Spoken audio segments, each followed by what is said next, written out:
रघुनाथ अभी अपनी दुकान ठीक-ठाक कर ही रहे थे कि एक लड़का आकर उनसे बोला कि 1 लीटर गुड़ दे दो। रघुनाथ जी ने उससे कहा कि गुड़ लीटर में नहीं किलो में बिकता है। अब उस लड़के ने कहा अच्छा तो फिर 1 किलो गुड़ इस बोतल में डाल दो। रघुनाथ जी को बड़ी हैरानी हो रही थी कि आज सुबह-सुबह यह लड़का कहाँ से मेरा दिमाग खराब करने आ गया, परंतु फिर भी उसे प्यार से समझाया कि गुड़ बोतल में नहीं थैले में दिया जाता है। इसी के साथ उन्होंने उस लड़के से कहा कि अब तुम दुकान पर बैठो, मैं ग्राहक बनकर तुमसे सामान लेने आता हूँ। अगले ही पल रघुनाथ जी उस लड़के से बोले कि 1 किलो गुड़ दे दो।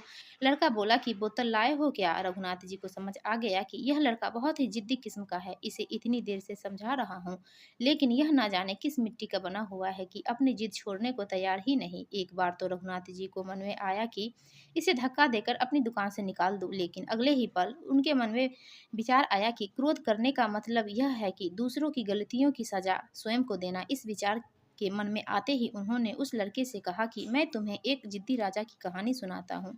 वह लड़का भी खुशी-खुशी कहानी सुनने के लिए बैठ गया। रघुनाथ जी ने कहा कि एक बार एक राजा था, वह बहुत पूजा पाठ करता था। एक दिन भगवान उसकी तपस्या से खुश होकर उससे बोले कि राजन तुम जो भी माँगना चाहते हो माँगो, माँग सकते हो, हम तुम्हारी हर ख्वाहिश पूरी करेंगे। राजा ने कहा कि फिर आप मुझे ऐसा वरदान दो कि मैं सदा के लिए अमर हो जाऊँ, दुनिया की कोई भी ताकत मुझे कभी भी मार ना सके। भगवान ने कहा कि यह काम तो बहुत मुश्किल है, लेकिन हम फिर भी अपना वादा पूरा करेंगे। इस वरदान को पाने के लिए तुम्हें एक शर्त पूरी करनी होगी। आज सूर्य छिपने से पहले यदि तुम अपने राज्य की सीमा से बाहर निकल जाते हो तो तुम सदा के लिए अमर हो जाओगे, परंतु यदि तुम ऐसा नहीं कर पाए तो फिर मैं तुम्हें मौत के चंगुल से नहीं बचा पाऊंगा। यह वरदान पाते ही राजा ने अपने सबसे विश्वसनीय मंत्री को बुलाकर सारा किस्सा सुनाया। उस मंत्री ने कहा कि हमारे महल में कई अच्छे काले घोड़े हैं, लेकिन सबसे अधिक भरोसे वाला आपका घोड़ा है। आप उस पर बैठकर राज्य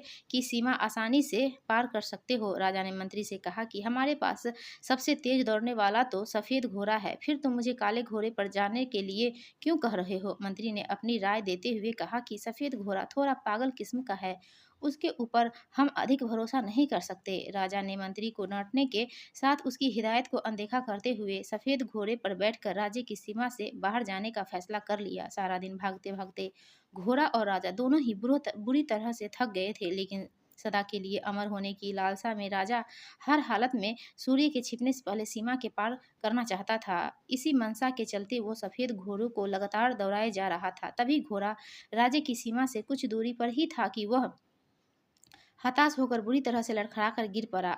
राजा की लाख कोशिश करने पर भी घोड़ा दोबारा उठ नहीं पाया और उसने राज्य की सीमा के अंदर ही दम तोड़ दिया। कुछ ही देर में सूर्य देवता भी छिप गए और राजा की मौत हो गई।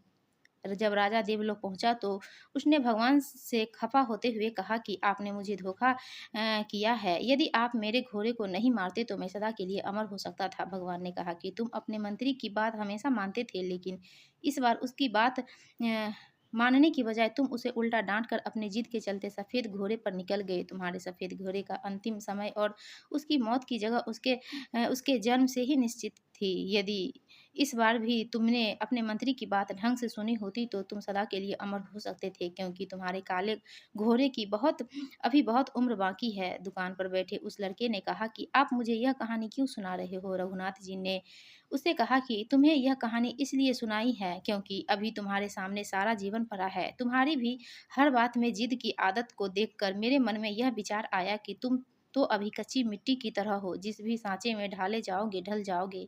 एक बार पकने के बाद बर्तन टूट तो सकता है, लेकिन उसे किसी दूसरे सांचे में ढाला नहीं जा सकता। लड़के को भी जब यह बात समझ आई तो उसने हाथ जोड़कर कहा कि आप तो मेरे गुरु समान हो।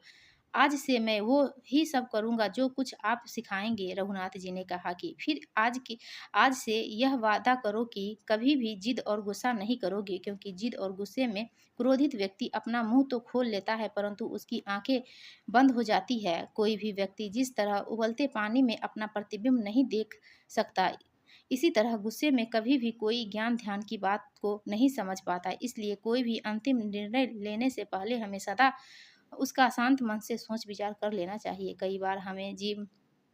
कई बार हमारे जीवन में ऐसे पल आते हैं जब किसी विषय या वस्तु पर हमारा नजरिया दूसरों से अलग होता है। मतभेद कभी भी किसी से भी हो सकते हैं, परंतु हमें सदा मतभेद का सम्मान करना चाहिए। बल्कि ऐसे में परेशान होने की बजाय हमें अपने विचार सहारनपूर्ण तरीके से रखने चाहिए। एक नेक विचार किसी का भी जीवन बदल सकता है, बशर्ते कि उस पर पूरी तरह से अमल किया जाए। जिंदगी के वो पल मुश्किल नहीं होते जब दूसरे आपको नहीं समझ पाते। सबसे मुश्किल पल तब होते हैं जब आप अपनी जिद के चलते खुद को नहीं समझ पाते। कामयाबी का सफ़र कभी आसान नहीं होता। दोस्तों, आपको ये कहानी अच्छी लगी तो प्लीज़ हमारे वीडियो को लाइक कीजिए और चैनल को सब्सक्राइब